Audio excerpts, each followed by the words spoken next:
What up, what up? How are all my dedicated sport fans doing today? I hope all is well. With Sean McCabe, I'm James Koklak. What's going on, Sean? Not too much, man. Not too much. Ready to get on with the show. How are you doing today? I'm doing well. It's Friday. Yeah, the weekend is here.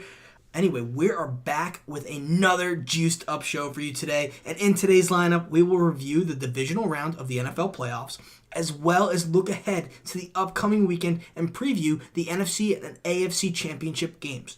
How about those games last weekend, especially the Vikings and Saints? What a freaking ending. Absolutely incredible. And I just want to give a shout out to my Jacksonville Jaguars for actually putting up some damn points. And I thought that game was super exciting as well. Both were really exciting. Yeah, Sunday's games were great. Yeah, it was definitely a good weekend for football.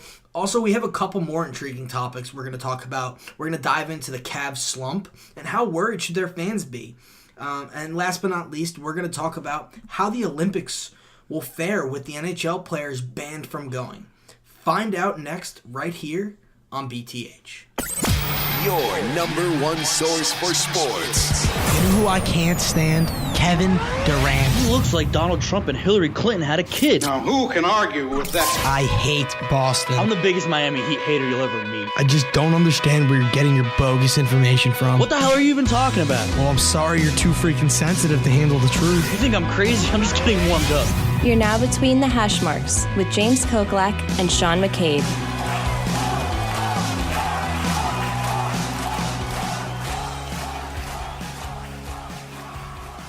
Let me ask you a rhetorical question. When you are watching sports, what are you aiming to see? I know when I watch sports, I love the competition, the best of the best going head to head, giving their all to win the game they love to play. Well, with the 2018 Winter Olympics just around the corner, hockey fans all over are disgruntled.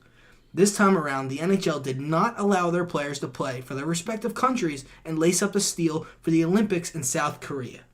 I get why the NHL did not want to allow their players to play. It guts a part of their season, and their schedule becomes more condensed, with all 82 games still being played, just without as many days off in between each game, which could be detrimental to the players' health and healing in between the so-called battles they face on the ice night in and night out. Not only does the NHL have to take a long break in February for the Olympics if the players go, but they risk being injured playing in a game that isn't even actual for their day job, in quotes. Now, those are logical reasons I just gave why I can understand the NHL went this route, but I still think it is outrageous that these players cannot represent their country. The 2018 Hockey Olympics will not be the best of the best going head-to-head, and is such a damn shame. This event only comes around every 4 years, and you realistically only have one shot at playing in the Olympic Games, and that's if you are even good enough. Either you are too young or past your prime, and only if you are in the sweet spot will you be picked to play for your country, with the exception of the greats. This could be the only opportunity for some young men to go play on this stage, and won't get an opportunity the next time around. In any sport, you grew up playing in the driveway or in the backyard, pretending to be on the biggest stage and hit the biggest shot or score the biggest goal. Kids dream of playing for their country and having an outcome like the movie Miracle. As a kid who grew up playing hockey, it would have been an honor to wear the red, white, and blue on my chest. Playing for your country at the highest level is the ultimate accomplishment, and that has been taken from some players who haven't gotten a chance to play or did not make the team that went to Sochi in 2014. Does anyone know who Ben Scrivens is? I know I do, but I want to know if everybody else does. Well, he's Team Canada's goalie and is no longer in the NHL after playing for several teams, and he's relatively young, let me add. He is still under 30 years old. He is not an Olympic-level goalie. And I'm not sure any player on Team Canada or Team USA would be on the roster if the NHL players were allowed to play. And that just goes to show you what the hockey portion of the Olympics will be this February. It is a damn shame that these players have a short shelf life of being able to play at the top of their game. And as I mentioned earlier, this event only comes around every 4 years, and possibly for some the only time they will ever get this opportunity. And the NHL has taken that away from them this time around. The choice to play and the risk of being injured should have been at the player's discretion, and Gary Bettman really muffed this one big time. Okay, yeah, no, you make a lot of fair points, and I'm glad that you conceded some of the things about injuries and fatigue and whatnot. I'm just going to go over a couple of things here that you said that weren't part of my rant, but I did catch them when you were saying them. You said you love watching the best of the best go head-to-head. Well, then why do you love college football so much? Those aren't the best of the best. I know you have Alabama, and they're the best of the best in college, but they're not playing other professional athletes. They're not playing the New England Patriots or the Minnesota Vikings. So why watch college if you want to watch the best of the best? Well, I can give you a very quick answer, and it's because those players will end up in the pros, where these players that are playing for the Olympics this year, most of them have already played in the pros and have been somewhat pushed out by their teams because they were not good enough. Ben Scrivens, the Canada goalie, has played for several teams. He is under 30. Is there a reason why he's not in the NHL anymore? Because he wasn't good enough. He couldn't play for the Sharks. He couldn't play for the Kings. He couldn't play for the Maple Leafs. He couldn't play for the Oilers. I mean, the list goes on of how many teams this guy played for. So that brings up another point that I have here. So a lot of these, and I haven't really looked at all the rosters, maybe like you have, but I was thinking that these rosters, especially from the Canada and the United States, that there'd be a lot of college players from Boston University or University of Minnesota or whoever the good college teams are. I figured a lot of those players would be in the Olympics this time around. Is that not the case? It is not. A lot of these players are from the KHL and the ECHL and minor league hockey and things like that. Okay. So they're allowing the AHL, which is the minor leagues, for the NHL to play? Yes, I believe so. Okay, that's interesting. And then there are systems that go before that, which is like the USHL and the ECHL and things like that. That are, some teams have them, some teams don't. Not every team is mandatory to have a secondary farm system team, might I add. Yeah. So I don't know how many teams exactly have that, but I did see that a lot of players are coming from the KHL and things of that nature. So okay, all right. The next thing I have to bring up here is the World Cup in 2022 is going to be in Dubai. So now in Dubai, if the World Cup's normally played in the summertime, Dubai is extremely hot. It's right on the equator. There's no elevation at all. It's extremely hot. They want to move that World Cup to the wintertime in the middle of like most professional players, like seasons that they're getting paid for. Why is it not the same with the NHL players here? Because they're getting paid to play in the NHL or really wherever league they're in. I mean, this tournament, it really, you don't get paid for it. You're just sacrificing your body and possibly getting hurt. And it's not like, and I guess there's a two-part to this. To me, the Olympics isn't the biggest event in hockey. If I was a hockey player, I'd rather win the Stanley Cup than win an Olympic gold medal. Well, I think an Olympic gold medal and the Stanley Cup go hand in hand. A gold medal is very high accomplishment. There are Carey Price, for instance, he's got a gold. I believe. No, I know it's significant, but when I just look at it and I look at it how tennis views these matches or soccer or basketball. Like, it's nice to win the medal, but it's also it's not as big as like what you've been striving for your whole life. Like, tennis players aren't trying to win the gold medal for their country. They want to win Wimbledon or the U.S. Open. No, but I think it also differs. I think up in Canada, the Team Canada, that is something that all of those players strive to be on. So it's kind of like making the NHL. If you make Team Canada, it is like making Team USA for basketball here. Only the LeBron Jameses of the world make that team. Mm-hmm. Where in Team USA, you'll get the underlying players who play in the NHL who might not be the biggest names out there, but they're good enough to play for Team USA. They're just younger or something along those lines. It's just Canada. I feel like there's so much. Kids who grow up in Canada want both. Okay. All right. I guess I can buy a lot of that. But that might be the only country.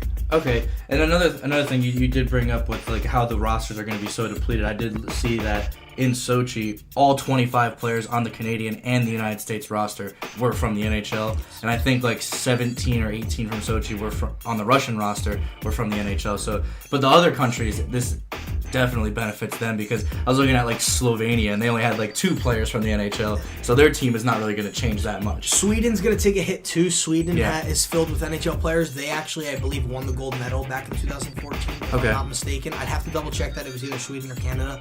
And they're going to lose Henrik Lundqvist as their goalie. And the Sedin twins, and Eric Carlson. There's a lot of Swedes that are really good out there. So Sweden's gonna take a hit. Yeah, so I would say Russia, who's not even allowed to play, by the way. We discussed this earlier. Yeah, because they can play on their neutral flag. Yeah, exactly. If they even agree to do that, because I was actually reading an article that if Russia wasn't allowed to play under their own flag, then the KHL, which is the Russian Hockey League, wasn't going to allow their players, and there still hasn't been an official decision on that. I've been looking all over the place, but the latest articles are from like December 13th or so, and it says that Russia is going to compete under the Olympic Athletes of Russia, which wouldn't be a Russian country. It would just be the athletes of Russia would compete and whatnot. But I think that's interesting. If the KHL doesn't allow their players to go, then that's a huge thing, because that's the second biggest hockey league in the world. And, I mean, the Russian team would take a huge hit, even though it's not technically the Russian team, it's the Russian players under a neutral flag. But that would take a huge hit for them. And I was also reading that the United States, a lot of their reserve roster comes from the NHL, and a lot of the Canadian reserve roster comes from the NHL. So those two countries would also take a huge secondary hit from that. So that is one thing to me. The KHL, if they agree, I don't know if you have something that says that they're allowing them, because I haven't been able to find. The latest article I have is of December 13th. But just going into what I had before all of this, I'm gonna bring up a point here, and then you're going to be like, why the hell are you bringing this up now? And then I'm going to tail back to it so it all makes sense. The NHL began in 1917, and there were 6 teams. They had an expansion in 1967, which doubled the size of the league to 12 teams, and another expansion in 74 with 18 teams. Now, the International Olympic Committee, the IOC, started allowing professional players in 1986. The NHL did not start sending players to the Olympics until 1998. This will actually be the first time since 1998 that the NHL will not have United States, or the NHL won't have any players in it in the Olympics. Now, just because that this is happening, I don't think it's terrible. But although you did fill me in on some information here, I thought this was going to be mostly college players in the Olympics taking the spot, and it doesn't seem like that's the case. Well, here, I actually have Team USA's roster up right here. Okay. And Mark Arcabello, he did play in the NHL. He's now playing for SC Bern in NLA. Mm-hmm. That's his current team. Okay. I'm not going to go through everybody. I'm just going to say their team names pretty much. So you got a guy from the SHL. You got a guy from the KHL, which we just discussed. So the KHL is allowed? Yes. Jonathan Blum will be playing for Team USA from the KHL. He's playing for Admiral Vladivostok. Okay. I heard they're a really good team. St. Cloud State University will have Will Borgen playing for Team USA. You got the Hershey Bears from the AHL, Milwaukee Admirals, another NCAA player, KHL, NCAA, SHL. So you got all college players and players of the KHL and the AHL and other leagues overseas. And don't get me wrong, these guys have talent, but they are not NHL players. Mm-hmm. The college players may be NHL players at one day, but there's a reason why they're still in college and they haven't made the leap to the NHL yet, because they aren't big enough, they aren't strong enough. And if you're going to be playing against guys from the KHL, some of those guys are choosing to play over there, and they do have the talent. Like to play. I'm pretty sure. Isn't Kovalchuk playing? But he's old, obviously. Well, that and he's Russian. Yeah. So it's different. He wanted to go back home. He was actually paying escrow and because he's from Russia, so he was losing half his salary. Datsuk, I'm pretty sure he's over in the Russian. KHL. Yep, he's Russian as well. Not too many Americans go over there, but you're gonna have undersized men here playing against full-grown men, and not only that, but you don't have the superstars of the NHL taking over this year. And that's where it differs is if I'm going to wake up at 7 o'clock in the morning, I want to see, for Team USA, I want to see the Oshis, the Van Riemsdykes, a ton of players. Team Canada, John Tavares, Sidney Crosby, Russia's can't play Alex Ovechkin, Evgeny Malkin, Kovalchuk, Datsuk, the list goes on. No, it's definitely going to be a huge hit, especially for Russia, because for Canada, because you have a team like Canada, and then like somebody like Patrice Bergeron's on like the 3rd or 4th line, when like Patrice Bergeron is like the best player on the Bruins. Yes, pretty much. Yeah, and that's the difference. And if Patrice Bergeron was on this team, he could probably beat Team USA by himself right now. So, I'm exaggerating a little bit, but you get the gist of it. It's not the same, and it's not something that hockey fans now as a rabid hockey fan as I am, I'm not gonna sit down and watch this. Why would anybody else want to? This does not intrigue me because I think they're losing. the mystique of the Olympics really draws people, and hockey is one of the biggest events for the Olympics, if not the biggest event for the Olympics. So I think a lot of people are still going to tune in because they're going to root for Team USA, and that's I think is going to be the number one thing. Now, if we just go back to what I was saying here, though, like the International Olympic Committee, this is the first time that they are not paying for NHL players. They used to pay for their travel, their meals, their dorm, their setup, everything I about. wonder why that is. Why they're not? Yeah, because it might be because they feel like the NHL can pay for themselves. They've been a pretty successful league, especially with the expansion of new teams. Like another one's coming before 2020. I believe. I think they've expanded like 11 teams since 1990. Yes, something like that. So like they've been expanding, they've been making money. So in the NHL, they're like, no, we're not paying for this because they'd rather keep building their grassroots, and I understand that because you have a team like the Las Vegas Golden Knights, and you can't just leave them out to dry. And there's plenty of teams like the Florida Panthers who, in my opinion, really shouldn't even exist. And like, there's not a huge fan base down here. I mean, like, they're next. When I go to Panthers games, I go to see the Bruins. And I'm sure when you go to Panthers games, you go to see the Devils. March 1st, I'll be there. But that's the only game I'm gonna go see all season. Yeah, exactly. And I actually looked up the statistics on. I was curious. I wanted to see the attendance, and that Florida is either 30th or 31st in attendance. But quick little stat: Vegas beat Tampa Bay, who's number 1 in the league last night, 3-1. So, they were up 3-1. I know that they win the game. I don't know the exact final score, but I know they won. So that was a huge win for the Vegas Golden Knights. Well, it sounds like the Vegas Golden Knights are going to end up winning a playoff game, and you're going to owe me a correct value of what crab rangoons are. We'll see. I still stand by that. I was actually talking about that with somebody at work today. Yeah. I told him our little bet going on. He didn't actually give me an answer. He's a hockey fan too. He didn't give me an answer. Yeah, because he knows I'm right. That's why he doesn't want to hurt your feelings. But he did understand where I was coming from and understood the. Well, if they trade all their players, then maybe. Yeah, I do see James Neal going. Okay. Well, just continuing going on here with just everything that I have.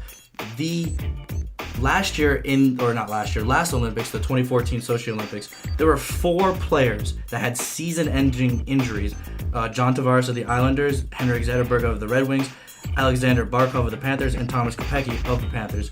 All had season-ending injuries. I know Zetterberg came back that year in the playoffs, and he played in like 1 or 2 games against the Bruins, but was not 100%, and they got knocked out of the first round. That was in 2014. Now, if you go back to... So the Red Wings lost in the first round, not just because of that Henrik Zetterberg, but because they had 10 players go to Sochi, and like players are just fatigued. It's extra game. People are fatigued. And so, yeah, I totally get them not wanting to do it. The Red Wings and the Avalanche in 2006 also had 10 players go, and they got knocked out in the first and second round, teams that were really good that year. Now, I was looking at a poll. There's an NHL.com poll from a senior writer, and it said 73% of United States hockey fans are against the break. They don't want the break, the super long extended break to happen for the Olympics, and 53% of Canadian hockey fans are against the break as well.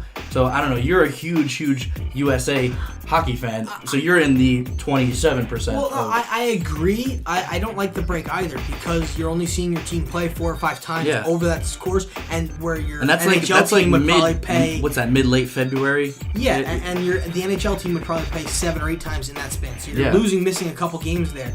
But why doesn't the Olympic Committee and the NHL get together and move this to the Summer Olympics, where they can play in June?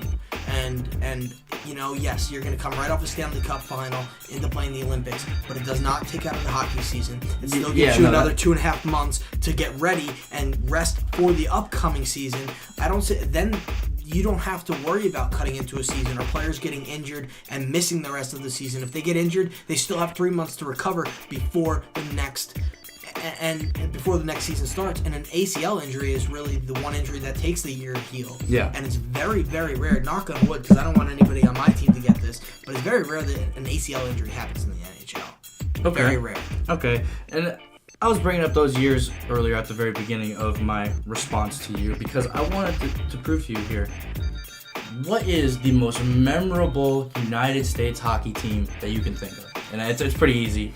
Yeah, 2014 TJ Oshie. Oh, come on, No, I'm come kidding. on. I'm kidding. That's the most memorable time for USA Hockey of my lifetime. Yeah, because you actually saw it. But Yeah. okay, but if you were alive for it, what is the 1980 Olympics when Okay. when the USA beat the Russians. Yeah, Miracle. They actually made a movie about Yeah, this Miracle team. on Ice. Okay, yeah, that was 1980. Like I told you before, the IOC did not allow professional players until 1986, and you're telling me the 1980 United States Olympic hockey team was not memorable? You're telling me it's not something you think about when you think of United States hockey? Well, I it's not that it's not memorable. Now, I will give you this: that team was all college players, so it's all players that are going to be pros. Well, not eventually. only that, but they're playing against amateurs too.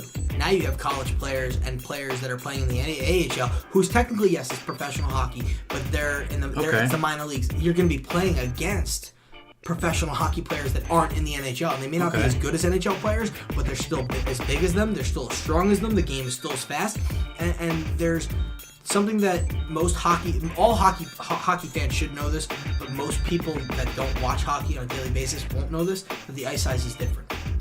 Okay, that's interesting. I did not know that. The ice size of an Olympic rink is bigger, it is different, and In the NHL or in the Olympics? in the overseas, it is Okay, that way in the okay. KHL too. All overseas, the NHL. So that's has that's how it's going to be for the Olympics. Yes, and Okay. even when they play in Canada, the rinks get bigger for the Olympics because it's Olympic hockey. It is not NHL hockey. NHL hockey has the smallest rinks out there for a hockey game. Okay. Now you think that makes it more difficult because it's wider. There's more ground to cover. Yeah, well, it's the most difficult for goalies because now Okay. you have to take different angles on the puck. Okay. And you work on angles based on the distance from the net to the boards in an NHL game where it's going to go out another 5 feet now. Okay. Now what is it On each side. Do you know the difference between the NHL and NCAA college? They're the same size. They're the same size. Yes. Okay, so this is going to affect them as well. Yeah, oh yes, Okay. yes. It affects anybody who plays in North America hockey. Okay. Okay. So you're bringing up that because now it's going to be our players who are not used to playing against other professionals, that there's going to be this huge difference. But you agree with that? There's going to be this huge difference because I wouldn't say huge, but it's Well, definitely different- going to make a difference. difference from the 1980s, because the 1980 team, it was college against college or Yeah. amateurs against amateurs. Yes. Now it's going to be mostly amateurs against other professionals from other leagues. Yes. Okay. Now I want to bring this up to you because this is what we were talking about yesterday. You were actually talking about that why the Vegas Golden Knights should sell their players and rebuild because they can have these young players going. Now why can't I make that same argument that okay, you want these young guns going because this is going to be the future of hockey? Yeah, in the future, that's the key word here. But Now, you those- always have like the top players, like the top couple players in the NHL draft are always like good. I don't remember like I don't follow the NHL draft like you do, but like I don't remember too many busts. There's definitely their fair share. I mean, off the top of my head, it's not ringing a bell, but I mean there are definitely a ton of picks in the top 5 that don't pan out every year, or over the course of the last 15 years. I'd say there's at least 5 that in the top 5 that have not panned out, which is a decent amount. If you're drafted in the top 5, there's a reason for that, and you should pan out. And the fact that you don't is a problem to me.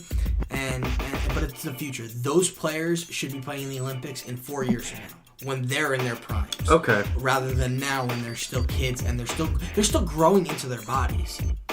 Okay, yeah, and I will concede this. The players in the NHLPA are actually not happy about this. And, No, they want to play. Yeah, and I think that's kind of ironic because they're playing all these extra games. I mean, it's like 6 or 7, 8 extra games, but I mean, it's still wear and tear on your body that's unnecessary during the middle of your professional season, which you're getting paid to do so. And like, we're just going back to the World Cup example, the World Cup or the professional soccer players, they don't want to be playing in the World Cup in Dubai in the middle of winter when that's when their main season's going on. Now, and I understand that. Maybe they need to take it out of Dubai. Maybe Dubai is not the place. Maybe they Yeah, need to it's definitely not the place. But the one argument that I could have against all of that is that, yes, the NHL players, they could get injured. They're going to have all this wear and tear.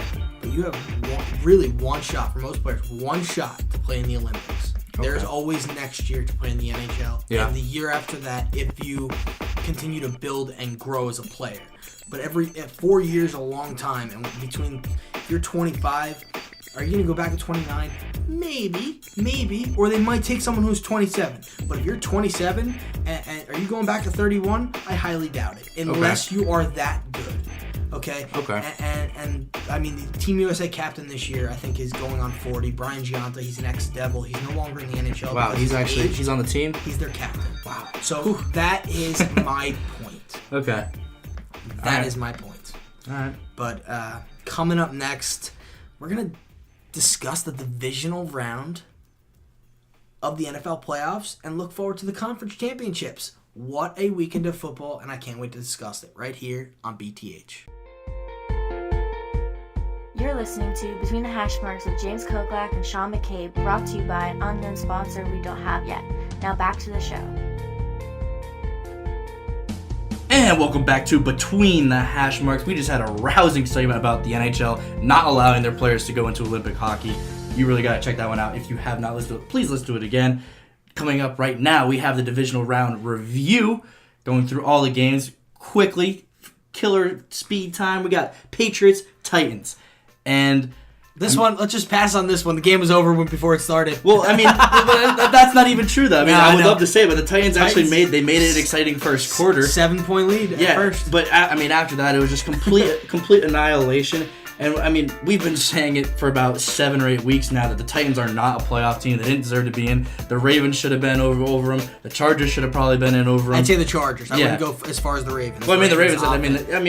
I mean, the Titans benefited from playing a very, very weak schedule, but that'll change next year. That. I mean, if you've seen what the AFC South has to go through next year, it's absolutely ridiculous. But the Titans, they needed to ground and pound that game. That was one of the things that we said they needed to do.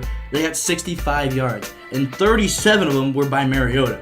So it was like 20. I think was it Henry? 12 carries for 28 yards. That's absolutely terrible, especially against a Patriots defense, which is not the most amazing thing in the world. I mean, they're really good at taking away your one good thing. You took the words right out of my classic Bill Belichick. Yeah. He knew if the Titans were going to win, they were going to run the ball. So what did he do? He made Mariota throw it. Yeah, exactly. Mariota had a decent game. Well, he had one good drive at the first quarter, and he had one good drive in the fourth quarter, and like that. I mean, decent statistically, fantasy-wise. Decent. That's what I mean. No turnovers. 250 yards, 98.3 QBR. Yeah. Those stand out to me, but. Yeah. He didn't get the job done. But they didn't get any pressure on Brady at all. Brady got sacked 0 times. The Titans only had 3 tackles for a loss. Like, you're not going to get it done with New England against New England if you're doing that. And vice versa? What happened? How many pads? The Patriots had 8 sacks. And I forget how many tackles for a loss, but it was ridiculous. 10 or 11. Yeah, they literally dominated the entire game.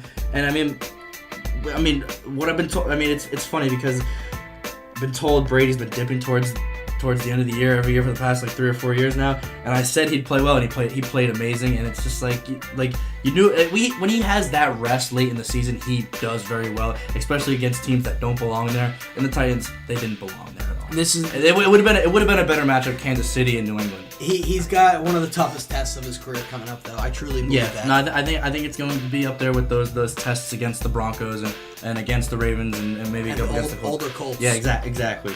So that's really all I got for that game. The last thing I just want to add to that is the Titans also didn't help themselves. You said they kept it close. Yes. At first, yes. They were the second fewest penalized team in the league. 85 in 16 games. They had 10 against the Pats. So they were averaging 5 a game, and doubled that. And during this postseason game, that does not help when you're playing the Patriots. So not at all. On top of not being able to run the ball, they shot themselves in the foot. It equals a blowout win for the Pats. Yeah, and I mean, I was a little surprised that the Pats put up 35, but I was not surprised they won by 2 touchdowns. I was not surprised. 3 touchdowns, actually. I'll be surprised next week if the Pats put up 35. Yeah, oh yeah. So, next game, it was Saturday, the first Saturday game. It was the Eagles and the Falcons. Now, to me, this wasn't a huge surprise as it was to you. I remember you texted me. You were. I was stunned. Yeah, you were stunned. I was stunned. But what was a surprise to me was how well that Eagles defense played, because their secondary to me wasn't that impressive, and I thought Matt Ryan would be able to throw the ball, and that was not the case at all. They did not allow the Falcons to have 200 passing yards or 100 rushing yards, and that to me was the killer for Atlanta.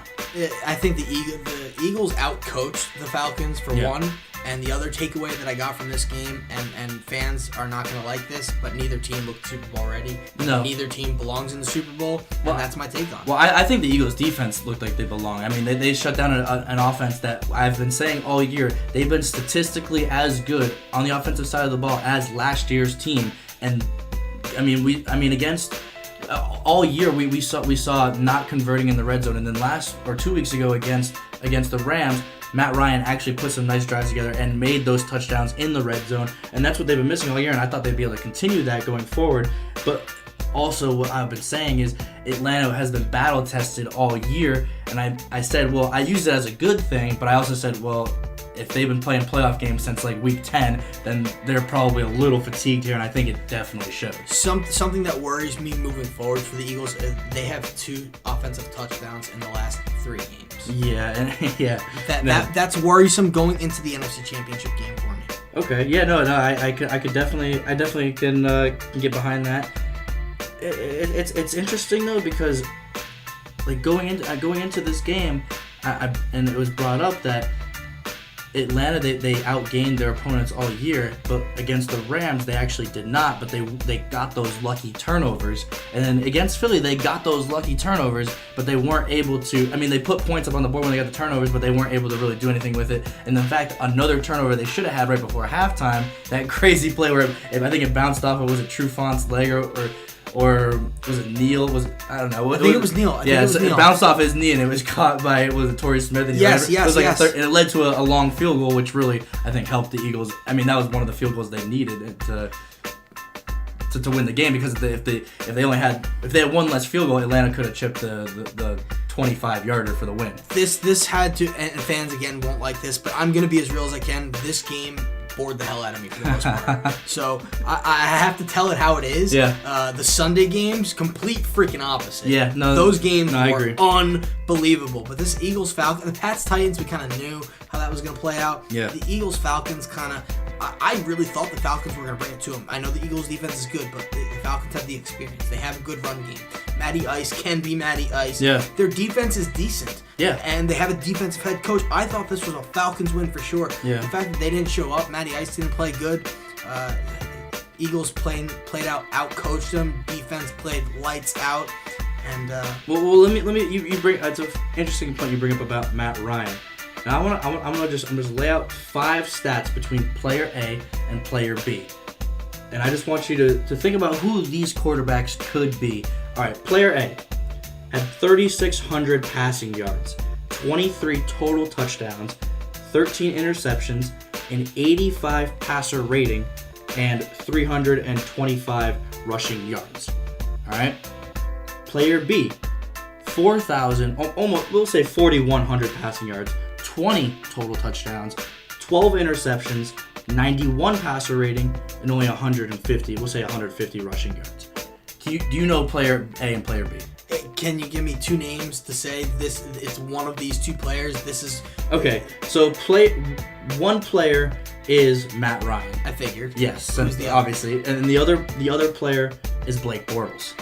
Okay. And yeah, I bet you weren't expecting me to say that. No, I was actually expecting Marcus Mariota, oddly enough. I don't know why. But I'm going to say that Matt Ryan had the 300 rushing yards. No, opposite. Blake Bortles had the 300 rushing yards, and he actually had 2 rushing touchdowns, which brought him over in touchdowns, or total touchdowns, and I think that's a real thing. The only thing that Matt Ryan was better at, he had 1 less interception, and he had 7 points better in pass rating and 500 more passing yards, but the Jags weren't a passing team at all. No, but Matt Ryan has Julio Jones. But is this Matt Ryan drop-off real? Because last year he was the MVP, and I just want to just read the numbers from last year to this year. I think it's an incredibly interesting point here. 2016 completion percentage was 69.9. In 2017, 64.7. That is his lowest since 2011. Now, passing yards, he had 4,900 last year. This year, only, we'll say 4,100. That's his lowest since 2010. Which is crazy because 4,000 yards in a season is a lot. Well, I mean, I think he was still 6th this year in passing. It was a down year for quarterbacks this year, but nonetheless, he had about almost 1,000 yards less passing than last year. 2016, 38 touchdowns. This year, 20. That is his lowest since his rookie year in 2008. His lowest amount of passing touchdowns. And he didn't have any rushing touchdowns, so it's not like you can say, oh, Cam Newton had 20 passing touchdowns and 6 rushing touchdowns. It's not like that. Interceptions, 7 in 2016, 12 in 2017. His QBR, 79.4 in 2016. This year, 64.8, lowest of his career. No, this is the way I look at Matt Ryan. Put him on the Vikings. Put him on the Patriots. Is he the same player as he is on the Falcons with a Julio Jones and a Devonta Freeman and a Tevin Coleman? Yeah, no, I disagree. He's not. He's the player he is because of the team around him. Okay, so we've had, not on this podcast, but Andy Dalton. He's that. He had an almost MVP like season like 3 years ago. Who's better? Honestly, I don't know. I would put them in the same tier. Okay. Because I don't think Matt Ryan is anything special. Okay. Yeah, no, I would never put him in the same conversation as a Tom Brady, a Drew Brees, well, it's and funny honestly, even Big Ben. Well, because it's funny because at the end of last year, Atlanta fans, I know a lot of Atlanta fans, I just heard on all the sports analyst shows, and they're ripping Matt Ryan, but all the fans are saying, oh, Matt Ryan's the Aaron Rodgers of the AFC or the NFC South, and it's like, what? Those two names don't even belong in the same conversation. Honestly, the best example I can give is that Aaron Rodgers belongs in the Olympics and Matt Ryan doesn't.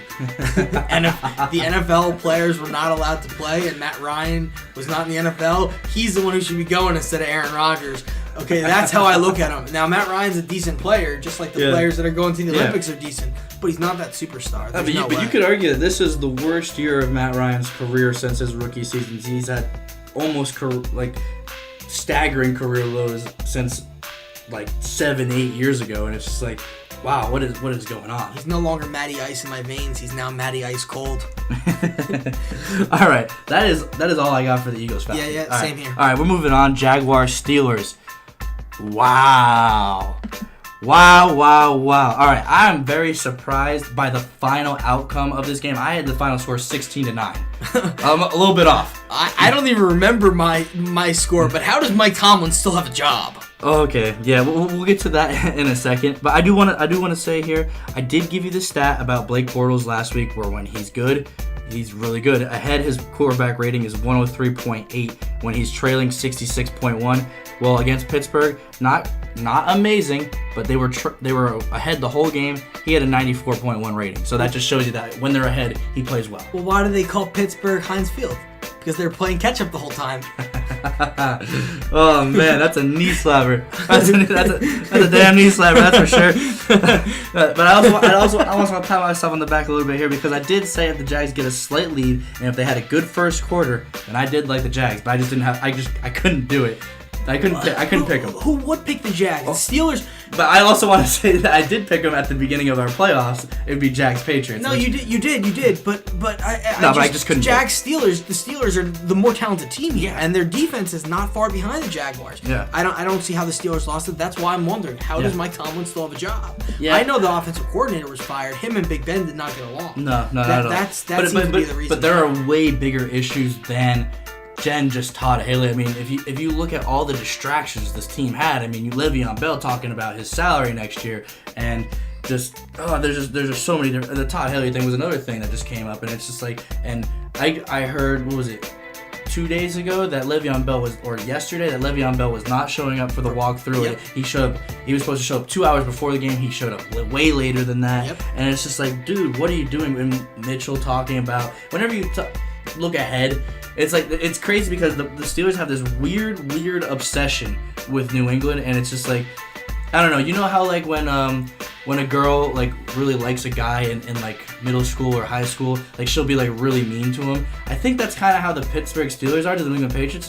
They're just mean to him. They always say bad things. Jealous. Yeah, they're just really obsessed with them. So I mean, that's what's going on here. Everything you just said to me right there indicates that Mike Tomlin needs to lose his job. He has no control over this locker room, over this team, That's what it seems over like. this franchise. And not that Mike Tomlin's a bad coach. No. Because he's a halfway decent coach. Well, he's not a good X's and O's guy, but he's good with the players. and he's good with the media. But sometimes you just need a new voice in the locker room. Yeah. The only coach who's really safe from that is Bill Belichick, and in the college ranks, Nick Saban. Look at Tom Coughlin, one of the better coaches. Okay, exactly. One of the most loved coaches, and he gets fired. Well, and it's not his fault at all. Yeah, no, and that's what I think this kind of thing is here, where like you need to instill some sort of discipline, and if Mike Tomlin can't do it, which it doesn't seem like he's capable of, that's kind of like, I mean, he's kind of similar to Ben McAdoo in that sense of like just no discipline at all, and I'd never remember that being a problem with Bill Cowher's teams. No, not at all. And this seems to be something year in and year out with the Steelers. And even going back to Mike Tomlin taking that penalty on the kickoff, I think it was against the Ravens, where he stuck his leg out off the field.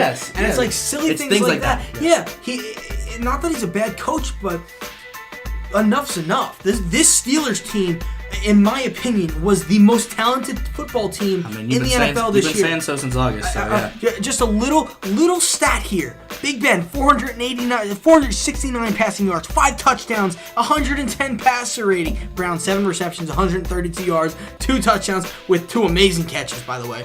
Bell, 67 rush yards, which is nearly not enough. They did not run the ball enough with Le'Veon Bell, might I add, because I think it's over 20 times. Yes. They win every game. Under 20 times, they're like 0-something. He ran 16. So there it goes. 9 receptions, though, 88 yards and a touchdown. He had 2 touchdowns. You have all this talent. We haven't even discussed Martavis Bryant, Juju Smith-Schuster. I mean, Jesse James is a pretty good tight end. He's big, he's strong. Vance McDonald tore up the Jaguars. He had 10 catches, 100 yards. Yeah, so they have so many weapons. Their defense, I'm pretty sure they're number 1 against the pass in the league. Number 1 total. Steelers, number 1 against the pass. At least they were. At one point in the season. They might be like 5th now. No, I'm pretty sure Jacksonville's number 1. They might have taken it over, but they were the number 1 team at some point in the season. It's their rush defense that's not the good defense. Yeah, and I mean, Jacksonville ran all over them. Even with Yeldon, they ran all over them. It comes a point in time where you have to cut cords, and this is the time. The Steelers should have won the Super Bowl this year, in my opinion. They have the most talented team, and guess what? I don't see Big Ben staying another 2 years. I think Brown is going to be out after this contract, and I think Bell is traded this offseason if they franchise tag him, because he's not coming to play under a franchise tag. He's already made that clear. Yeah, no. Steelers are a mess. I should have ranted about this because I'm ranting right now. They are a mess. Well, I mean, this is something that I've been talking about to you since that first Jaguars game, and I think even a little before that. I just don't like. Yeah, since day one. Yeah, I'm not a fan of the distractions, and like this is a team. Yeah, they went to the playoffs, and most teams would be happy making the divisional round of the playoffs, but you've been here before. You should know how to handle yourself. You should not be looking ahead to the following team. You should win. You should worry about the team that's in front of you. And it just seems like they never ever do that, and they always give the other team more motivation than needed, and it comes to bite them every single time. It's very frustrating, and if I'm a Steelers fan, I am very frustrated. Yeah, you're not supposed to lose to the Jaguars in the divisional round of the playoffs at home. No, give up 45. No chance in hell. And you know what? It makes me happy to be a Jets fan after that one. We have an embarrassing franchise, but we're not this embarrassing. Okay, all right. That's all I got for this game. That's all I got. The Steelers, they need some changes. All right. With all the talent they have, they need change. All right. Vikings Saints. Whoo, dog it. Yeah, no, this is a crazy game. Now we'll hold up on the crazy play at the end, but this is kind of the game that I expected. I expected close, not obviously not how it happened, but I expected close and chippy. One-score game. Yeah, one-score game exactly. And I mean, I thought that Minnesota would be able to control the time of possession, which they did the entire first half and a good amount of the third quarter. But and then Breeze was great in the second half. But I had the fears of New Orleans not being able to get off the field because their secondary is not as good. And we saw in the final play just how atrocious. I mean, it was a rookie player, but they were absolutely terrible on third down. This would come down to third down. Minnesota was 10 for 17 on third down on the offensive side of the ball. New Orleans could not get off the field at all. And I told you the Minnesota defense is historically great. I think that since they've been keeping track of how good teams have been on third down, they are the best team in NFL history on getting off the field on third down. And when the Saints were on the field third down, Drew Brees and New Orleans went 2 for 9. I believe it. Drew Brees had 2 interceptions. He did have 3 touchdowns. For that run game, 80 yards total between Ingram and Kamara. That's got to be stuffed better. him. Yes, they did. But something I want to mention on that last play, the defensive back. Now, you got to give him a little bit of grief here because he was trying to make a smart football play in a sense, and he should have stopped. Yes, he should have held up. It's a rookie mistake. But he was following instructions by Sean Payton. He did not want to hit him too early. Yeah, he was trying to avoid the contact, yes. so he did not take a penalty. Because if there's a penalty there, they're in field goal range. They have to play one more down. Yes. They're going to kick a field goal and win that game anyway. So I think he was trying to avoid it. Maybe Stephon Diggs is going to fall out of bounds and time's going to run out. I think he was trying to play it safe. So I'm not going to really hate on Marcus Williams for this because I think he was trying to avoid taking a penalty, which is something that the Saints were trying to preach at that moment in time. Yeah, no, I don't have a problem with it because of all those reasons, and I understand giving up the pass interference there is bad, but I'd rather you always give up the pass interference opposed to a touchdown. Always. Well, Always. And not that he knew it was going to be a touchdown, but you don't need to go for the shot. As they say, you just need to stop him and slow him down. Yeah, that's what I was saying to start. Is that he should have slowed down, read the play, and saw, all right, he's going to catch the ball. Let me hold back for a second. All I have to do is tackle him in bounds. Yeah. And if you do that more times, run off the clock. But I also want to say, like Mike Zimmer, like I thought he did a terrible job coaching this game at the end because when Minnesota goes to kick that field goal to take the lead the first time with a couple minutes, or I think there was like a minute something left, they threw the ball on second and third down, when if they ran the ball, they would have forced New Orleans to use timeouts. It would have taken another 40 seconds off the clock, and it would have been a lot tougher for New Orleans to go down and kick a field goal later on. And I don't think that would have happened because New Orleans kicked a field goal with about 25 seconds left in the game. Now, I agree with that, and just to show how close you said this game really was, first down, Minnesota 24, New Orleans 23. This is my next point, but continue. Turnovers 2-1, Minnesota, New Orleans. Minnesota had the 1. Yards, Minnesota 403, New Orleans 358. Possession, 33 minutes for New Orleans, 33 for Minnesota, 27 for New Orleans. Overall, this game was like neck and neck. Yeah, and I mean, Minnesota ran 4 more plays, had slightly more passing yards and slightly more rushing yards. So yeah, very, very close all around. This was the best game of the season thus far, and I'm thinking it's going to be beat this upcoming week. But this game was one. This is what playoff sports is about. This game right here. 100% agree. This is why I got for that game. And watch it. One last thing is watching that play. If you have not seen that play, I suggest you watch it from the sideline view. They have a specific camera for that, and it actually gives you more of an in detail of what happened, but at the crowd reaction. Because during the broadcast, you can hear the crowd, but they kind of tone it out. On television, you can do this. Yep. You can kind of like tone the crowd out, and it's really just the broadcasting voice that you're going to hear. Where if you watch it from this view, you don't hear the broadcast, you just see the play happen, and the decibel levels jump sky high when he catches that ball and starts running downfield. It is unbelievable. It's chilling. Did you see the video? Did I send you the video of my buddy? Yes. Yeah. Unreal. So if you guys, I think this is the best Minnesota Vikings fan reaction I've seen. I've seen many videos of them. But if you have a chance, go to my Facebook page or my YouTube page. It's also, I put it on the Between the Hash Marks page as well. You can see the video there. And it's my friend. He's a Minnesota Vikings fan. He's been a Minnesota Vikings fan for like 10, 15, I don't know how long, 10 years now I want to say. And it is the craziest reaction. This kid just goes absolutely berserk because of the Minnesota Vikings victory. I feel for him. Congratulations to whoever you are. I'm rooting for your Vikings to win it also. All right, moving on. We have the AFC Championship game, Patriots-Jaguars, 3:05 p.m. on Sunday. It's going to be about 45 degrees, partly cloudy. It doesn't look like much wind. It looks like it's going to be a pretty decent day in New England. This game opened up at 9.5. We've had a little bit of a Tom Brady hand injury that we're not too sure about. So now it's at New England is 7.5. It's still a pretty big spread against the number one defense in the league. No, it is. And Brady, just an update with Brady's hand. He did practice today, limited. Didn't practice Thursday. He injured it on Wednesday, basically handing it off, and he hurt it against like the running back's helmet or chest pad or something like that. But let's be real here. It is ridiculous to think that he's not going to play. The coach for the Jaguars, Doug Marrone, he's like, what are you talking about? Brady's playing. Like, we're preparing for Brady. Like, no, we're not going to prepare for Brian Hoyer. Sorry. No, but that would be pretty crazy if Brady doesn't play to see a Brian Hoyer versus Blake Bortles, Right. for Case Keenum versus Nick Foles. That Might would- as well watch golf. but Yeah. but on a serious note, the Pats are 10-1 all time against the Jags. Only Yeah. loss though came in the playoffs back in '99. Yes. Little crazy stat, but the Patriots are 18-3 at home in the playoffs under Tom Brady. That is an extraordinary stat, and I don't see this going 18-4. This is gonna be. Yeah. I'm gonna give you a real quick score, even though I have a couple other things here. 22-18 Pats. Okay. All right. Yeah. No. I think Rex Burkhead coming back gives the Pats another dynamic weapon, and the Pats, they're amazing at making you play left-handed, which means Leonard Fournette, you're gonna have about 40 yards on like 15 carries. You're not gonna have a fun time at all. And their mentality, Bortles, can you do it 2 weeks in a row? And if I'm a betting man, I'm gonna say no. Jags, they're first against the pass, 7th against the run.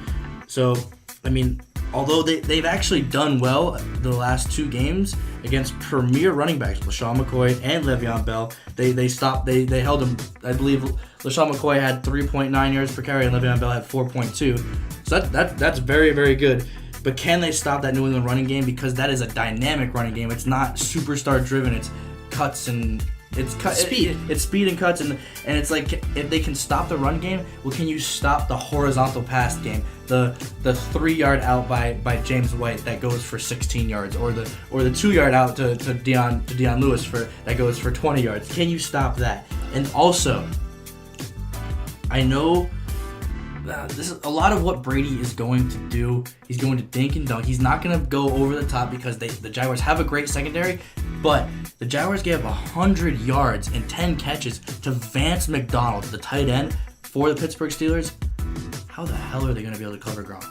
I don't know. I think Gronk will have to play the best game of his career. I think he's going to need a 10-catch, 100-yard performance. Well, I don't think he's going to have it. I don't think he's going to have it either, but I think... No, I do think he's going to have it. Oh, you do? Yes. I don't. I think that Okay. the Jaguars are going to shut Gronk down for the most part. I think this game will come down to, like you said, James White, Rex Burkhead. It's those little dinky passes, and I can't stand them. And same way my friend plays Madden, he wins every time because he does these short little dinky passes. Yeah. It's impossible to stop it. Yeah. And it pisses me off, and ever since then, I can't stand... I want to see some action, and these little 3-yard passes are not action to me. Yeah. But They're essentially run plays. But yeah, pretty much. But the difference makers in these games, Fournette's going to be the difference maker, Gronk's going to be a difference maker, I Yeah. think. No, I can agree with that. Or will have to be. Those Yeah. players will have to be difference makers for them to win these games. Well, I think the number one difference maker for me is it's Blake Bortles. He needs to be that dynamic guy that throws it a little bit in the moments and then take off when you need to. You need to show that you are this dual threat guy, so the Patriots are worried about that. And you need to have, when you run the ball, you need to have the off balance running plays. You need to keep New England's defense off balance. You need to keep them on the field because the New England defense, they're very bend don't break. So you need to take advantage of letting them bend, and the Jacksonville Jaguars are the number 1 team in the red zone at converting touchdowns. Yes. So if they can get to the red zone, I think they're going to score touchdowns. But I have Playing against the bend not break mentality defense. Yeah. So exactly. So that's why I'm thinking, like, okay, maybe they can have this kind of success, but New England, they gave up one drive when it mattered last week to the Titans, another when it really didn't, and I think they're going to take that. I think they're going to take that away. I mean, I just want to reiterate something because I kind of contradicted myself. Now, Gronk, he's going to have to... I think he's going to be a difference maker, and he has to be one, but it doesn't mean that he's going to have the 10 catches, 100 yards. Gronk can be a difference maker in the pass game without catching it. He can create a double coverage. Yeah. He can take away coverage from other players because he needs a double or triple Absolutely. coverage. Absolutely. He needs to block well. If he can block well, he's a great blocker. Yeah, I know, and if he continues to do that, he's got to play the best game of his career all around because he's going up. I don't think that the Patriots have played a number 1 defense in the league in the playoffs recently. Yeah. Besides Seattle. Yeah. It was a tough game. Yeah, if I'm correct, they couldn't run. Gronk didn't play that game. No, Gronk didn't play that game. The one against Seattle, he definitely played. The one against Atlanta, he did not. Okay, that's what it was. Yeah. That's what it was. I know he Gronk did. actually had a good game against Seattle. So he's got to have that type of game. He's got to do it all. He's got to have those catches. He's got to have the big catches, but he also has to have the blocking. He's got to be a good blocker.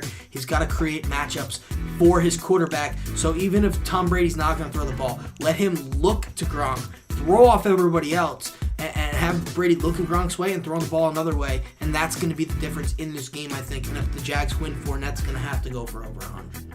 Yeah, no, I agree with all that. I want to talk about a little bit of travel schedule here. Jacksonville, they traveled to Pittsburgh, and then after the win, they went back to Jacksonville, and then after I don't know, a couple days ago, they went to New England. So that's a lot of miles on the body compared to New England.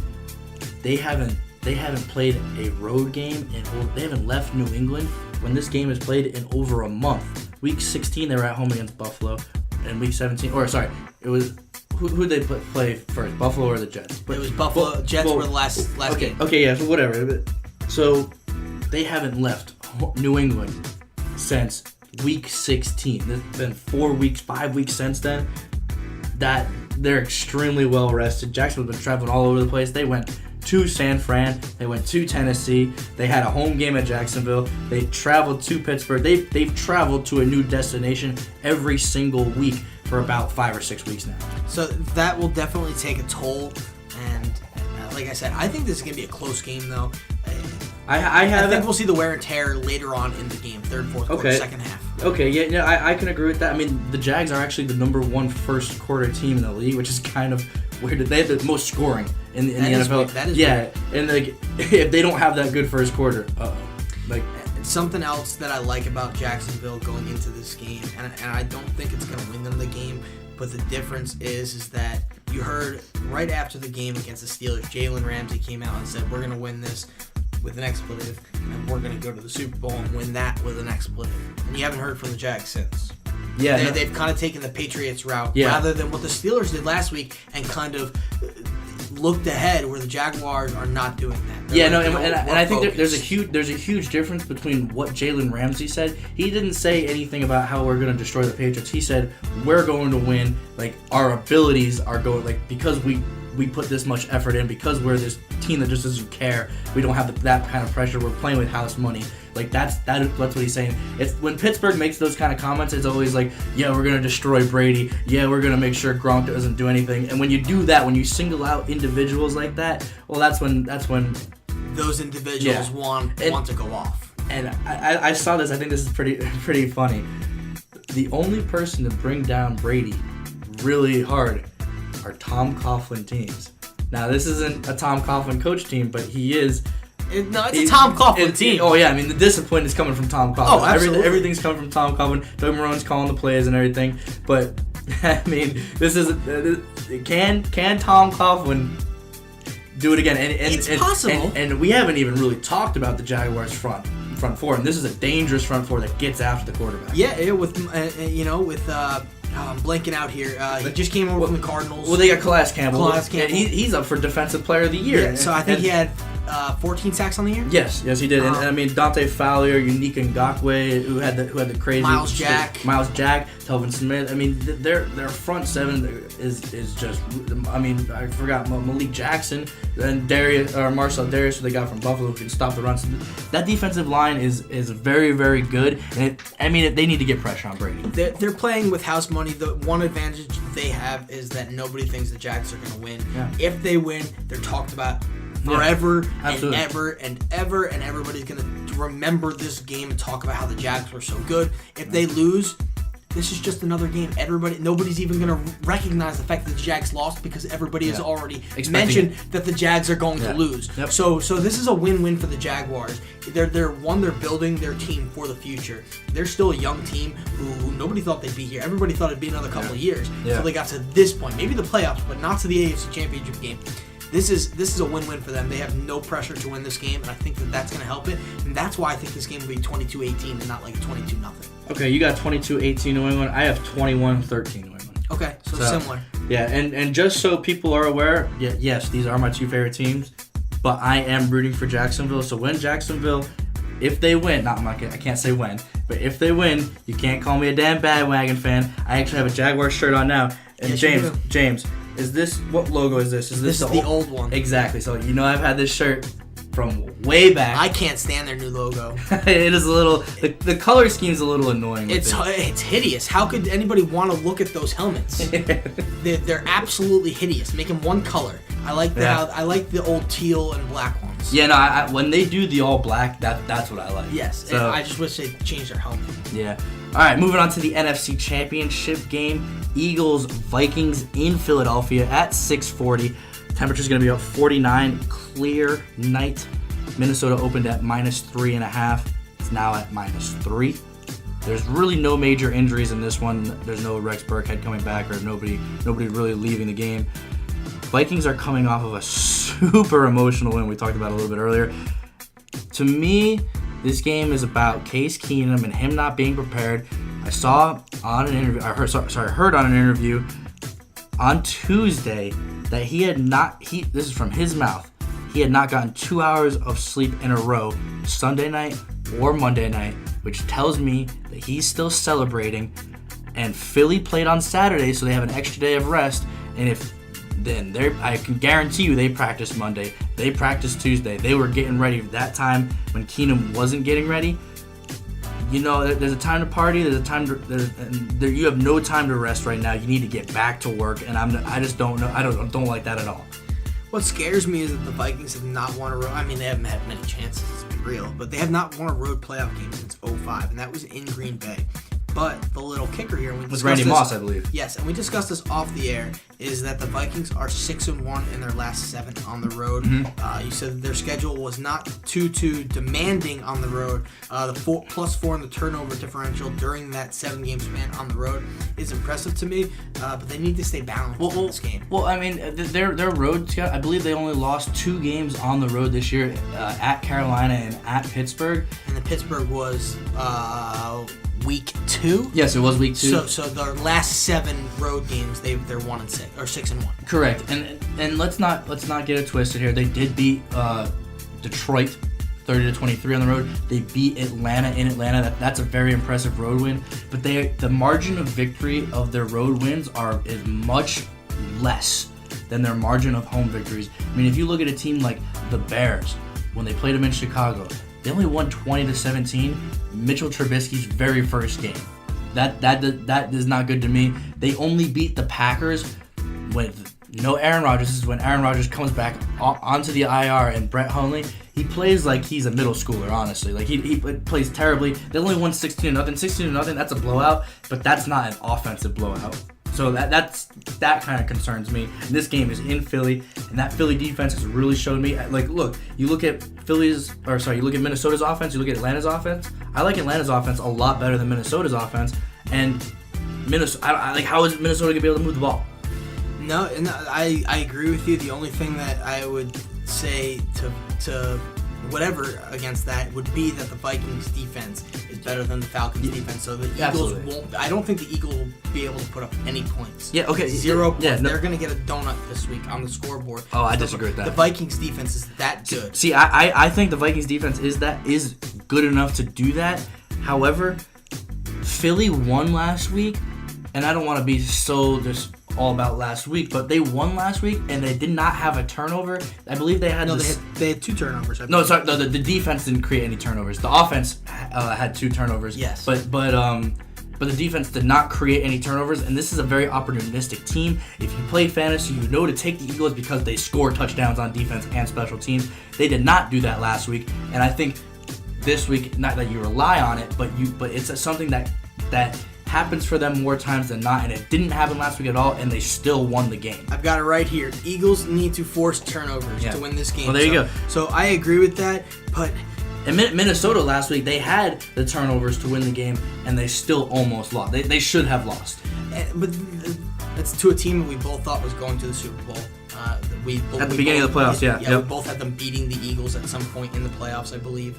I do want to say I did have on last week's podcast. I did have Minnesota winning that game, even though you said I picked the Saints to win, to go to the in the beginning, but for last week, you said exactly. Minnesota would win. Exactly. I think that the one thing the Vikes have over the Eagles right now, because I do agree with the Case Keenum thing, he's not a great quarterback. There's a video of John Gruden telling him in that the QB camp, don't worry, you got to get there one day. Somebody's going to give you a shot. Somebody's going to look at you differently, and you're going to be a great quarterback one day. Blah, blah, blah. You're going to get there. Whatever. Well, John Gruden, every quarterback he talks about is the greatest quarterback. I just thought it was funny how now they're saying oh look, Case Keenum finally did it, but no, he didn't. He's got one of the greatest defenses of all time, and he threw for the 4th most yards in his career last week. That's not going to happen again. But the fact that they could host the Super Bowl and play in it and be the first team to do that, and this has only happened in 8 times in NFL history. The first 7 times the team did not get past the divisional round. Yeah. They are on the verge of doing it, and we've discussed how good they are at home. Yeah. That would be a major disadvantage for the Patriots or the Jaguars if the Vikings end up making the Super Bowl, and I don't think that they want that opportunity to go to waste. And the fact that the Eagles have only scored 2 touchdowns in the last 3 games scares me. Against this Vikings defense, I know that the Eagles defense is opportunistic, but can that Eagles offense put the ball in the end zone? Because this game is not going to be won on field goals. Yeah, no, I mean, I don't have a problem with any of that you said. I do want to say, do you think that this could be a distraction, though? Because if you know you win this game, you have the first ever home Super Bowl game, and you could be looking ahead to that when you should be. And I feel like, okay, if it was the Steelers, yes, but not under Mike Zimmer. Okay, but you want to bring up Mike Zimmer. This is his first playoff win as a coach. Yeah, as a head coach. As a coach. As any offensive coordinator, any quarterbacks coach, this is his he was part of that Dallas team back in. Oh, sorry, first win since 1996. Yeah, he was part of that Dallas run. I want to believe I've seen this stat. He is now 1-10 as a coach in the NFL, as any kind of coach in the NFL. That's pretty crazy because he was part of that Dallas run with, and I actually heard this on Golic and Wingo this morning. Actually, I don't know if I should be saying their name out loud or not for copyright reasons, but I actually heard this on the radio, and they had Darren Woodson, who played for the Cowboys, and he said that he knows Mike Zimmer personally, that he played for him for about 10 years in the Cowboys system. So I don't know if that's where I'm getting this thought from, but Mike Zimmer, he seems to be that rah-rah coach, but who's going to install that discipline, and I don't think that he'll let his team get in the way of that. Yeah, okay, I was just bringing up another point here. Minnesota, they run the ball, the second most team in the NFL, but they're only 23rd in yards gained. Philly, they only give up, I think it's 3.9, 3.8 yards per carry. So, I mean, the fact that Minnesota is a running team, and they're not good at it. And then Philly, Dalvin Cook. And then Philly is a great run-stopping team. That to me, I think that's a huge advantage in favor of the Philly defense. And I really don't see how any team is going to be able to move the ball here.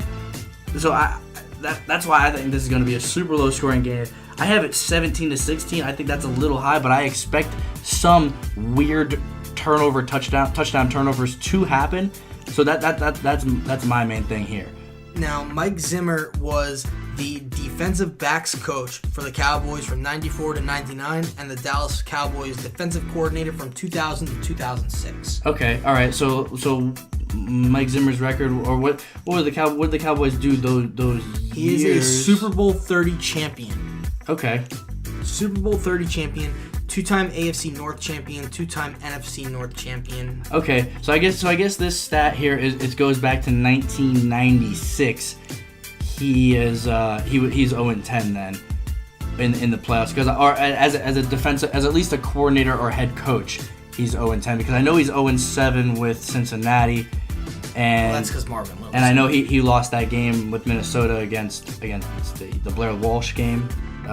That's not even his. No, but I mean, those are games that, I mean, you can't just blame it on the kicker. I mean, the kicker should have made the kick. It was like a 22-yard. No, that's on the kicker. Come on now, 22 yards is less than that's less than an extra point. No, but you can't blame the game on that. Like, there are things throughout the game that's what I'm saying. I just think Mike Zimmer is not the Mike Tomlin. Mike Tomlin's a good coach. I don't want to rag on him too much because I'd love to have him as the Jets head coach. I just think that So you don't think there's any disadvantage of having Mike Zimmer in the playoffs as opposed to the regular season? Because I do, and I think how poorly he coached the last 2 minutes of that game against the Saints, I think that kind of proves this, and they won despite that. He may coach a terrible game, but I think leading up to the game, I don't think that the fact that they could host the Super Bowl and play in it and be the first team will be a distraction for them because he's that type of guy off the field.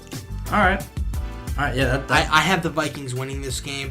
I'm going to say a final score of 14-9. I thought you said goose egg.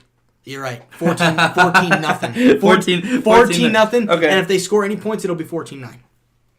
Okay. All right. I have 17-16 Philly. I don't feel super comfortable about picking Philly to win the game, but I definitely think they cover the spread. If you can get it at 3.5, take Philly in that one. If it's anything less, take Minnesota. But coming up next, is it time to panic if you are a Cleveland Cavaliers fan? Coming up next on BTH. You're listening to Between the Hash Marks with James Koklak and Sean McCabe, brought to you by an unknown sponsor we don't have yet. Now back to the show. And welcome back to Between the Hash Marks. We just went over the NFL and the divisional round. We gave you the preview for the championship weekend. Whew, we got some good games coming up. But now we're going to be talking about the Cleveland Cavaliers. The Cleveland Cavaliers dropped out of today's Bleacher Report's top 10 teams in Bleacher Report's power rankings. This is the first time in a long time that they have not been in the top 10 teams of Bleacher Report's power rankings. I know they're dropping in ESPN's. That's another major power rankings that they have. Teams like the Sixers, the Wizards, the Pacers are ahead of the Cavs right now. They blew a 23-point lead last night at home against Orlando before scraping by with a 1-point win. Before that, a 4-game losing streak. 2 of those games were absolute blowouts. 3-7 in their last 10 games, but 2 of those wins are barely squeaking by the Orlando Magic. Yesterday was 104-103. A few nights back last week, it was like 131-127. James, the Cavaliers are currently sitting at 27-17, third in the East. They are 3.5 games back of the second place Raptors, but only 1 game ahead of the 4th place Heat. Are the Cavs still the team to beat in the East? And is it time to panic if you're a Cleveland Cavaliers fan? No. They are definitely still the team to beat. They have LeBron James, the best player in the world. That's bar none. I don't care if you say Kevin Durant, Steph Curry. Steph Curry can go scratch his elbow. He can shoot the ball. Congratulations, you're a basketball player. You should be able to shoot the ball. LeBron does everything. You see that pass he sent to Wade last night? On NBA 2K rating, 100 for passing for LeBron. I mean, the guy's unreal. You have the best player in the world. Yes, you're going to slump. It's an 82-game season. Cleveland fans, do not panic. You're going to make a trade. You're going to get another player to come in. You may give up a player. Who knows how that's going to work.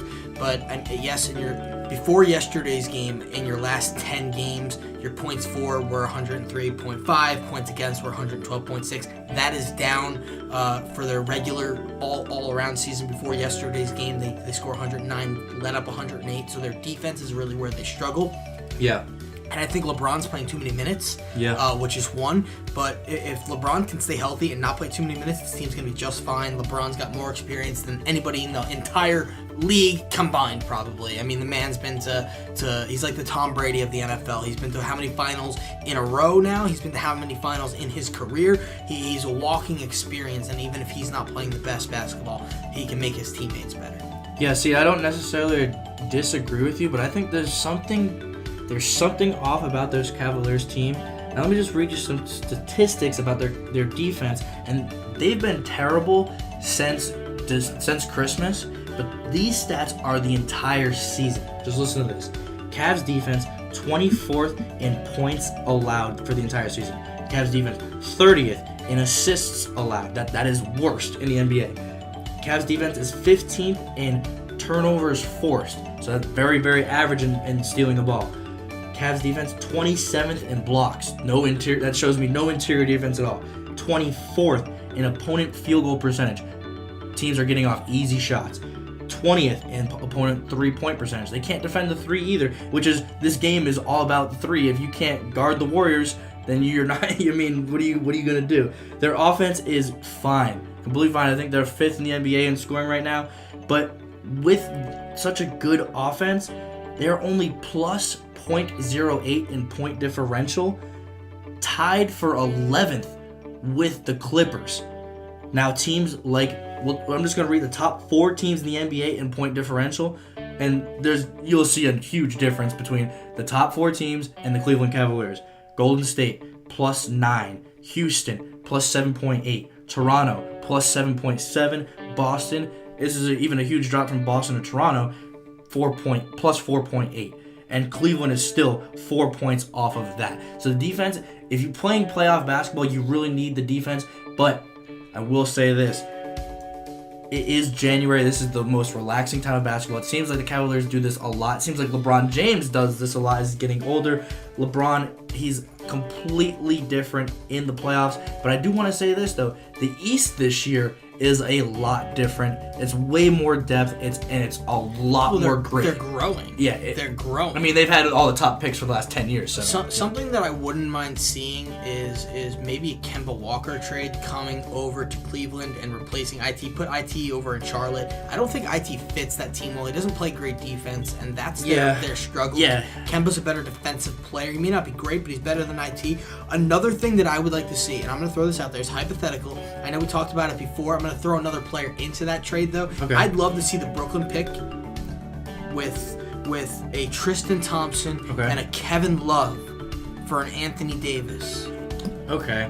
And you put Anthony Davis. So you switched the player from earlier. Yes. So you trade IT and maybe next year's first round pick to Charlotte. Bring over Kemba Walker. Trade Kevin Love, trade Tristan Thompson, and trade that Brooklyn first-round pick, and 2 years from now, first-round pick. So you won't have a first-round pick for the next 2 or 3 years, but you'll have LeBron James and Anthony Davis on the same team. I mean, and with Kemba Walker, I mean, that team seems unbeatable to me. I don't know. I completely disagree. I think the Kemba for IT thing, I think that would be good for the Cavs. I just don't see why Charlotte would even consider that. Well, Kemba Walker, it just came out today that he's on the trade block.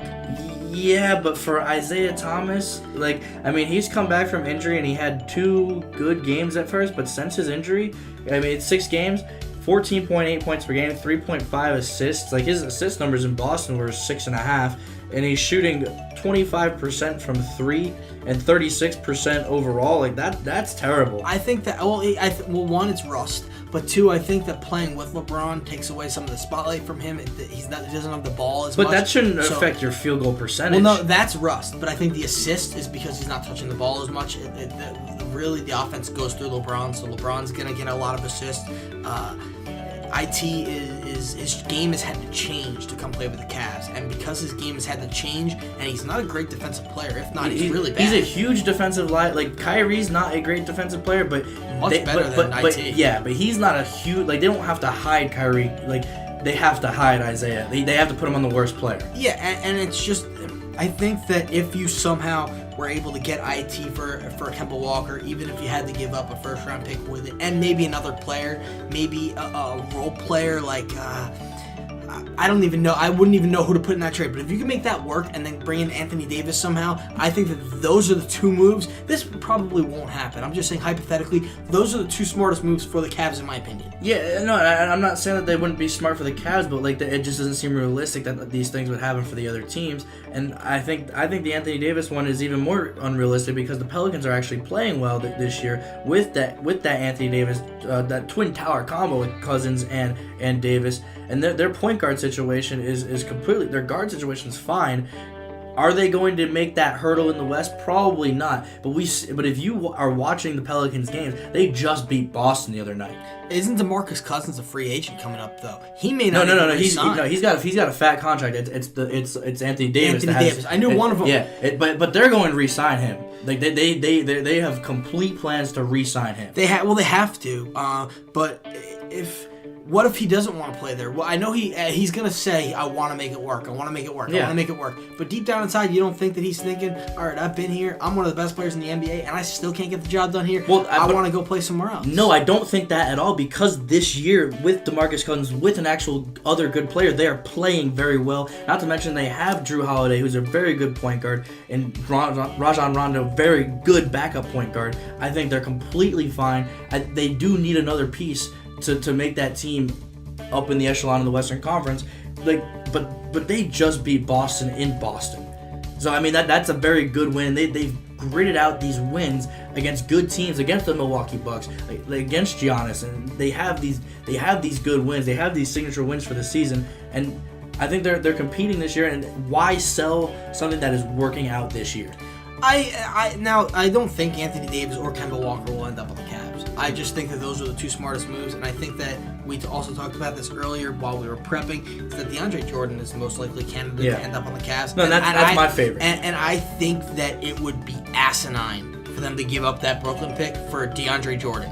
No. Here, like, asinine is in, like, they should not. Yeah. No. Okay. Here's why I disagree with you on that, because you don't know what that Brooklyn pick's going to be. Yeah. Because Brooklyn, they're not one of the bottom 3 teams in the league. They're somewhere between 4 and 10. And if they are the 10th worst team in the league, then that pick is almost not valuable at all. Like, I mean, if we look at the NBA draft of the past 30 years, the best players are coming from the top 5, the top 6. The only players that are outside of that, rare. Kobe Bryant picked at 13. Manu Ginobili picked at 52. Jimmy Butler picked at 30. Yeah, Isaiah Thomas picked at 60. Draymond Green picked at 30.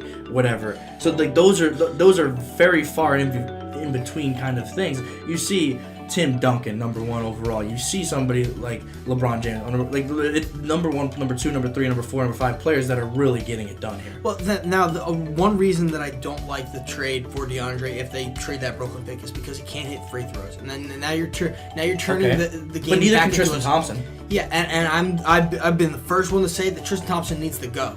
They need to find a replacement for him who plays better defense, who can hit free throws. Okay, well, DeAndre plays better defense. But he can't hit the free throws. So in realistic, you're going to play 5 men on defense, you're going to play 4 men on offense. You're taking him out of the equation on offense because you don't want to play hack a DeAndre in the playoffs. Yeah, no, and nobody wants to watch that as a fan either. No, it's very tedious to watch. So that's one of the reasons why I stopped watching basketball so much, is because the game has gotten that tedious. Well, they've changed that rule to where you can't do that anymore. In the final 2 minutes, I believe. Yeah, in the final 2 minutes, but you can still do that minute up until then. Yeah, so. And I hate it. I absolutely hate it. And that's one of the reasons why I don't like DeAndre, is that he's a good defensive player, but we're talking about IT being a liability on defense. He's a liability on offense, and now you're playing 4-on-5 on offense every single time unless you're doing pick and rolls. But you need the defense way more than your offense. Tristan Thompson does nothing for you on offense, and he's not even starting at all. But he's a good defensive player, but not helping at all. You need a starting center that can play defense, that can really give you that interior presence, because they have none. I read you the stats. They are 24th in points allowed, 30th in assists. They don't block the ball. They don't force turnovers. They don't force tough shots. This is a bad defensive team, not a bad offensive team. If I'm offering a trade for DeAndre Jordan, I will offer the 30th or 28th pick, whatever they're going to get in the draft for their pick, not the Brooklyn, their pick, and a second-round pick and a role player. That's what I'm offering for DeAndre Jordan. Yeah, because the Clippers won't do it, though. No, they won't, but that's what he's worth, because if you want big bucks for somebody back, if you're going to trade somebody and you want a big package in return, in my opinion, this is how I would go about it if I was a general manager, is you need to play both sides of the ball. If you can only play one side of the ball, then you're not worth as much as the next guy, and that's my opinion. Now, he's a great defensive player, but he's a liability on offense, and yes, the Cavs need that, but are they going to mortgage their future for one player to help them out in a couple of games this year? I don't think so. I think they'd take a different route and maybe go with a Marc Gasol or something like that, who can play good defense and good offense. Add both, and it won't cost them as much, and that's what I would do over DeAndre. Yeah, no, I'd rather first things first. I would go after Anthony Davis. I agree. Marc Gasol would definitely be. It makes more sense because the Grizzlies, they're like 15-30 this year. They're absolutely atrocious. They're done. Yeah, so their whole run of making the playoffs, however many years in a row, is over. Yeah, essentially. But DeAndre Jordan, Rudolph's gone. Yeah, exactly. So they're. I mean, yeah. But the Anthony Davis, I just don't think will happen. DeAndre Jordan, I think if you package a deal with Tristan Thompson, Jeff Green, and that Brooklyn first pick. That is what I would do because It's too much talent for DeAndre Jordan. But you're gonna get a real defensive starter. You don't. Thompson is such a liability. Like Jordan has an offensive game where you could give him the ball down low and he can actually do something down low where Tristan Thompson cannot at all. He's a good rebounder. And that's about it. He's preoccupied with his woman. I mean, the Kardashian curse. Well, see, that's exactly it. That's why you need to get rid of Tristan Thompson, and it makes sense Tristan Thompson going to LA. Hey, Odell Beckham was with Khloe Kardashian. They lost the playoff game. Then he gets injured again. There you go. I mean, case in point right there. There's no more for me to say. But I still wouldn't offer that much up for DeAndre Jordan. So it's a hit or miss. But Caps fans, do not get upset. That's the one thing that we both agreed on, that this season is not over. This slump happens every year, and they're going to be fine. And I just saw this when I was prepping before you showed up. I saw the Cavs are interested in Kings guard George Hill. And it's just like, okay, you go get George Hill. Now you have, this is your point guard rotation. Isaiah Thomas, who is 5'0". Derrick Rose, who is injury prone. Yeah, and he's so worried about just the rest of his life playing basketball because basketball is gonna ruin his life. Okay, and Jose Calderon, he was halfway decent 15 years ago or whatever. So that, and then George Hill, another old guy. They keep getting these guys that are specialists at one thing, and when you look at the Warriors, they can play defense, they can hit the three, they can defend the three, they can pass the ball. The Cavs, Kyle Korver, he can shoot the three, but he can't play defense, he can't pass the ball. Same thing with Jeff Green. He can play a little bit of defense, his shooting ability is not really that great anymore. Channing Frye, no defensive interior game at all. He can hit the three. Their only all-around player really is LeBron James. Kevin Love, he's nice. Kevin Love plays at a different level in the playoffs, in my opinion. But he's been better when he plays second fiddle. When he goes back to third fiddle, since IT's come back, he has dropped off again. Exactly. I did have one last stat that I want to bring up. It was the most important stat of the day, and I almost forgot about it. How could I forget? Because it's not on my notes; it's in my phone. In the second half of each game since December 25th. The Cavaliers have a minus 67 points differential in the second half. Total. Wow. That is second worst in the NBA. Since Christmas. Second worst in the NBA. Only the New York Knicks with minus 68. One more point is dead last. So if the Cavaliers are going to change this up, it looks like they need to become more of a second half team and stop exerting all of their energy. It looks like from this stat, it would tell me that they're exerting all of their energy in the first half. They're giving everything they have, and then they don't have it all in the second half. I think they need to play full 48 minutes to get out of this slump. Yeah, I agree. All right, coming up next week, we're going to have a little bit of the Super Bowl. We might talk a little bit about baseball, a little more NBA.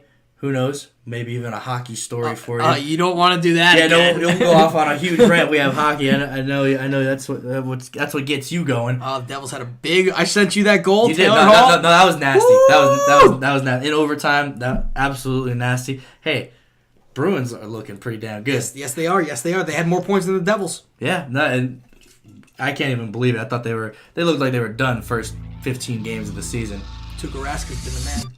I mean, goaltending wins you games. If you got a goalie, you got everything. And we gave you everything we had today.